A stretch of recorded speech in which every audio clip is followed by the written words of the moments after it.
శ్రీ గురుభ్యో నమః, శ్రీమాత్రే నమః. సంఖ్యాశాస్త్రం ఆధారంగా ఒకటో నెంబర్కి సంబంధించినటువంటి జాతకుల యొక్క లక్షణాలు ఏ రకంగా ఉంటాయో తెలుసుకుందాము. ఏ నెలలో అయినా సరే 1వ తేదీన, 10వ తేదీన, 19వ తేదీన, 28వ తేదీన జన్మించినటువంటి వ్యక్తుల యొక్క జన్మ సంఖ్యను మనం ఒకటిగా తీసుకుంటాము. ఈ 1వ నెంబరు ఏ రకంగా అయితే ఉంటుందో ఈ నెంబర్ని కలిగినటువంటి వ్యక్తులు కూడా అదే రకంగా ఉండే ప్రయత్నం చేస్తూ ఉంటారు జనరల్గా. అయితే వీరి లోపల క్రమశిక్షణ చాలా బాగుంటుంది. వీరు సమాజంలో నమ్మదగ వ్యక్తులుగా ఉంటారు.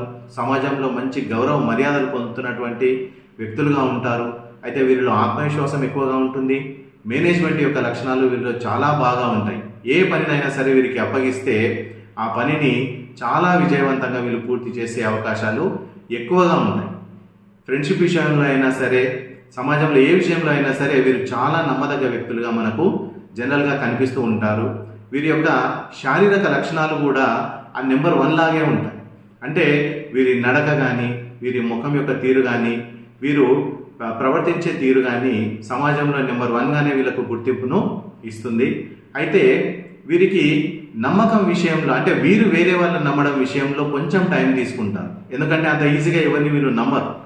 ఏ పనిని మొదలు పెడదామన్నా దాని యొక్క లాభ నష్టాలని ముందుగానే చూసుకున్న తర్వాతనే ఏ పనైనా మొదలు పెడతారు. నమ్మదగ్గ వ్యక్తులుగా వీరు సమాజంలో చాలా బాగా ఉంటారు. అయితే వీరు వేరే వాళ్ళని నమ్మడానికి చాలా టైం తీసుకుంటారు. కానీ ఒక్కసారి వాళ్ళని నమ్మారంటే వాళ్ళని జీవితంలో విడిచిపెట్టుకునే అవకాశం వీరికి ఉండదు. వీరు స్నేహంతో ఎంత ఉంటారో కోపంగా కూడా అదే విధంగా ఉంటారు.